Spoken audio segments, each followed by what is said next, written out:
우리 위안부 문제와 관련해서 한일 간에 이면 합의가 있었다. 화가 나가지고.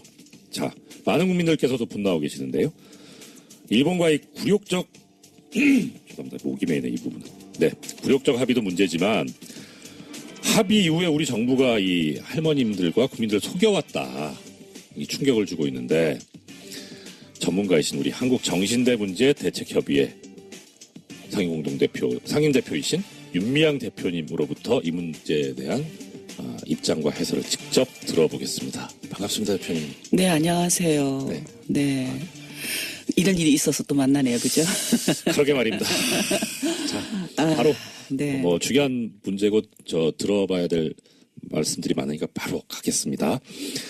자, 1억으로 벌써 지금 합의가 나온 지 이제 2년 째 되는 날인데 어제 그 보고서 특히 이면 합의 여기에 대해서 어떤 입장을 가지고 계십니까? 참담했죠. 네. 그러니까 지난 2년의 시간이 주마등처럼 지나갔고요. 그 뒤에 한일 합의 이후에 있었던 저희 정대협에 대한 탄압이라든가 또 저희들이 해외 캠페인을 다니고 평화비를 세우고 할 때마다 보였던 일본 정부의 비상식적인 대응들, 그게 한일 합의 이전과 이후가 너무나 확연하게 달라진 그런 모습들. 그게 다 이면 합의였구나. 네. 한국 정부의 그런 어떤 발언 속에서 국제사회에서조차도 성노예라는 말이 사라졌던 것. 네. 상상할 수 없었거든요. 네네. 근데 일본 정부가 그 뒤에 뭐라고 얘기했냐면 성노예라고 하는 것 합의에도 포함되어 있지 않았었다. 이런 내용을 한번 해서 제가 깜짝 놀란 적이 있어요. 그런 일이라든가 평화비가 그 해외에 건립될 때 해외 단체들이라든가 특히 해외 한인 단체에다가 공문을 보냈다, 외교부가. 해외에서 소녀상을 세우는 일에 해외 한인 단체들은 관여하지 말라라든가. 또 어느 나라 정부입니까? 그러니까요. 그런 여러 가지 일들이 있었어요. 저희들이 비상식적으로 느껴질 만큼 그런 일들을 보면서 분명히 뭔가가 있다. 그래서 한국 정부에게 이면 합의가 있지 않느냐라고 했을 때 뭐라고 얘기냐면 그런 거 없다. 그러면서 저희들에게 오히려 질책했거든요. 너희들 왜 그러냐는 식으로. 근데 결국은 이렇게 증거로 드러나고 보니까 눈물도 나고 참담하고 야, 이게 진짜 우리가 어떤 대한민국에서 살았던 건가. 우리도 이런데 피해자들은 얼마나 고통스러웠을까. 사실은 저희 김복동 할머니가 지금 계속 자리에서 못 일어나고 있는데 좌절과 억울함 때문에 그렇습니다. 그 문서에 그 이면합의에 보면 이제 정대협 얘기도 나와 있습니다. 시민단체가 불만을 제기할 경우에 한국 정부가 설득하기로 했다. 네. 그건 정말 어떠셨어요, 기분이? 부끄럽기도 했고요. 예. 제가 이런 나라에 산다라는 게 아니 한 나라의 NGO의 활동에 대해서 그거를 다른 나라 정부에다가 그것도 관계국에다가 같은 문제를 가지고 있는 관계 상대국에다가 우리나라 NGO를 설득하겠다. 그 얘기는 설득해서 듣지 않으면 탄압하겠다는 얘기로 들리는 거죠. 그렇죠. 그 뒤에 일어났던 여러 가지 일들 일본 정부는 얼마나 웃고 있었겠어요. 그러니까요. 그러니까 자기네들 일본 정부 입장에서 봤을 때도 제가 얼마 전에 일본 오사카를 갔을 때 공항에서 약 30분 동안 조사를 당하고 그런 적이 있었는데 너무나 당연한 거죠. 니네 나라도 그러는데. 니네가 약속했잖아요. 그렇죠. 그런 거죠. 그런 일들이 이면 합의 속에서 정대협이 그만한 단체였나 봐요. 저희 실무자가 5명, 6명, 저 대표 포함해서 6명이 올인해서 정말 이 일을 하고 있는데 할머니들 찾아가고 나라를 찾아다니고 유엔을 찾아다니고 이런 일들을 하고 있는데 이게 이 나라가 NGO를 지원하고 뭐 할지는 못할 망정. 대표님 근데 정대협이 중요한 단체인 건 맞습니다. 그거는 인정하셔야 됩니다. 자, 그리고 또 많은 국민들께서 분노하고 있는 부분일 겁니다. 불가역적 해결이라고 하는 그 부분. 근데 원래 우리 쪽에서는 뒤쪽에 피수식어가 다른 불가역적 사죄. 그러니까 니네들 딱 죄송합니다. 용서 구하고 반성하고 다시는 옛날에 이랬니 저랬니 왈가왈부하지 말고 딱 깔끔하게 사과해라. 그런 표현으로 쓰자고 한 건데 불가역적 해결로 바뀌어버렸습니다. 어떠셨어요? 그것도 정말 폭력적이죠. 그죠? 폭력적이죠. 그러니까 저희들이 일본 정부에게 요구했던 것은 뭐였냐면은 사죄를 하되 늘 그 사람들이 했던 거는 총리 개인으로서 사과한다라든가 사죄다 아니에요. 오詫비, 사과. excuse me 하는 것처럼 실례합니다. 미안합니다 하는 거죠. 그러니까 사과하고 그다음에 또 그런 일이 없었다. 왜냐하면 개인적으로 한 것이기 때문에 네네. 그런 일을 저희가 20년이 넘게 계속 겪었기 때문에 네. 번복할 수 없는 방식으로 사과를 하라, 사죄를 예. 하라. 그게 예. 내각 결의 방식이든 국회 결의 방식이든 그것을 요구해 왔어요. 그렇죠. 그랬더니 사죄가 번복할 수 없는 방식이 아니라 예. 피해자들의 요구도 다 맞아 있지 않은 뭐 이게 애매모호한 반성에 뭐 도대체 예. 저 내용이 뭐지 하는 그런 애매모호한 본질에다가 불가역적인 해결이다라는 표현을 담은 것. 근데 무엇보다도 저희가 이해가 안 가는 것은 왜 한국 정부는 네. 원래 처음에 제기할 때는 번복할 수 없는 불가역적 사죄를 요구했다가 일본 정부가 거꾸로 불가역적 해결을 요구하고 예. 사죄 앞에는 불가역적이 빠지거든요. 네네네. 그러니까 그것을 받아들일 수밖에 없었을까? 오, 얼마나 무능했길래. 왜 그런 걸로 혹시 생각? 저희가 아직 모르겠어요. 뭐 그래도 계속 이쪽에 일을 해오셨으니까 뭔가 일련의 정부의 어떤 행동이나 이런 걸 보면 뭐 이렇게 좀 짐작 가는 그냥 거 없어요? 단지 저희들이 지금 추측하는 것은 저는 네. 맥락으로 미국의 압력이 가장 컸고 네. 왜냐하면 박근혜 정부가 자초한 거였죠. 예. 위안부 문제에 대해서 피해자와 국민이 납득할 수준의 어떤 해결을 갖고 오지 않으면 나는 아베와 정상회담을 하지 않겠다. 아베 그러니까 정권에 대해서 박근혜 네. 정권이 가장 처음에 던졌던 예. 그 아주 피해자들은 전혀 예. 원하지 않았던 예. 올인한 거죠, 말하자면. 예. 외교, 경제 모든 문제를 외교를 위안부 문제와 예. 그러니까 그렇게 해놓고 보니까 미국의 입장에서 봤을 때는 한미일 군사 어떤 협력을 통해서 미국이 갖고 있는 아시아 태평양 전략을 제대로 수행해 나가야 되는데 이 둘이 만나지 않다라고 네. 않겠다라고 하니까 답답한 거죠. 싸우자는 거냐? 그런 거죠. 느낌이죠. 그러니까 이제 관계 개선을 요구를 했고 결국은 자국의 나라도 아닌데 네. 남의 나라가 미국이라는 나라가 한국과 일본의 역사 문제 그것도 인권 문제에 개입하게 하는 그런 동기를 박근혜 정권이 부여한 거죠. 빠져나갈 수 없는. 실제 그렇게 하려고 했는지 의사는 모르겠지만 일단 액면상으로는 너무 강하게 나가놓으니까 오히려 그것이 역으로 퇴로를 막아버린 상황. 그런 거죠. 예. 정말 위험한 길을 걸었던 거죠. 저는 그 말이 처음 나왔을 때 정말 그럴까라는 생각까지 했었는데 그때는 어떠셨어요? 저희들은 그때 왜냐하면 합의가 딱 발표되고 나서 그 전에 있었던 여러 가지 의심되는 일들이 네. 쭈르륵 줄기가 엮여지기 시작했어요. 근데 지금도 마찬가지로 줄기가 쭈르륵 엮어지는데 예.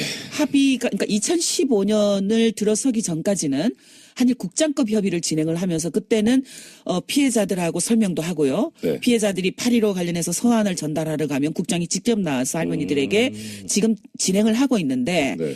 우리는 할머니들이 요구하는 것처럼 번복할 수 없는 방식의 사죄라든가 법적 책임 인정이라든가 이런 걸 요구하고 있는데 일본이 전혀 반응을 하지 않고 있다라는 얘기를 들었어요. 네. 근데 2015년 이번에 이제 드러난 거죠. 고위급 회담으로 갈 즈음 네네. 그때 이미 불가역적이라는 걸 결정을 하는 거잖아요. 그 전부터는 모든 것이 비밀로 저희들이 아무리 얘기를 해도 외교부는 모르고 있었어요. 그러니까 이번에 보니까 외교부가 결국은 허수아비였구나. 예. 진짜 몰랐구나. 예. 모든 것이 청와대와 안기부 국정원이 이것을 기획하고 준비하고 있었구나 하는 것이 드러난 거죠. 그러니까 보면 외교부는 우리 피해자 할머니들에 대한 립서비스 담당. 그런 거죠. 예. 네. 아니 국가기관이 이렇게 한 거에 대해서 이제 와서 그렇게 드러났고 보셨는데 이거 어떤 책임을 물어야 한다. 어느 정도 책임져야 된다. 어떤 생각이세요? 그 허수아비 역할을 하면서 외교 장관의 역할을 했던 윤병세 장관 지금 그만두셨지만 네네. 저는 사직이 그러니까 뭐라고 그러죠? 이 자리가 그러니까 끝나는 게 아니라 네네. 네. 명확한 책임을 물어서 예. 추궁해야 된다고 봅니다. 네. 왜 그렇게 방치했는지 예. 무엇보다도 외교에 대해서 비전문가이면서 네. 인권 문제 비전문가이면서 역사 문제 비전문가이면서 그것을 진두지했던 박근혜 네. 책임을 물어야죠. 그렇죠. 왜 피해자들을 이렇게 고통으로 몰고 갔는지 네. 국민들을 역사 문제에 충격을 빠뜨렸는지 네. 김복동 할머니 표현대로 역사를 10억엔 그 정유라의 말 한 필도 안 되는 값으로 그렇게 팔아버렸는지 이런 것을 추궁해서 책임을 물어야 된다고 봅니다. 추가돼야 되겠죠.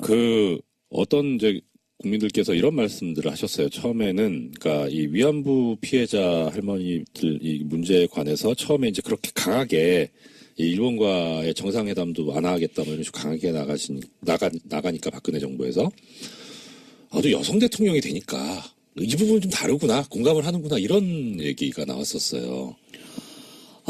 근데 사실은 또 그렇게 보는 분들도 있었겠죠. 네, 역시 좀 다르다라고 네, 네. 그렇게 시작을 받겠죠.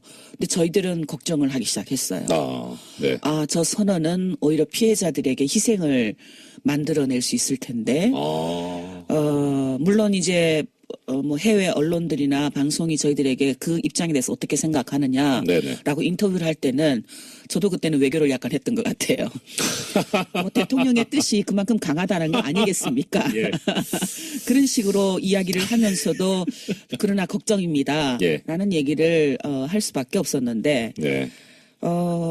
사실은 위험한 길로 들어선 거였죠. 그렇죠. 그건 바람직한 일이 아닌데 저는 좀 걱정이 지금 정부도 그러니까 일본이 지금 거꾸로 이제 아베가 그걸 올인하고 있거든요. 네. 위안부 문제와 모든 외교를 그 하나로 예, 예. 원 트랙으로 지금 하고 있거든요. 네. 뭐 위안부 안 하면 모든 걸 안 하겠다라는 하는 거잖아요. 예. 위안부 안 하면 평창도 안 하겠고 위안부 안 하면 너희들 안 만나겠다라는 거잖아요.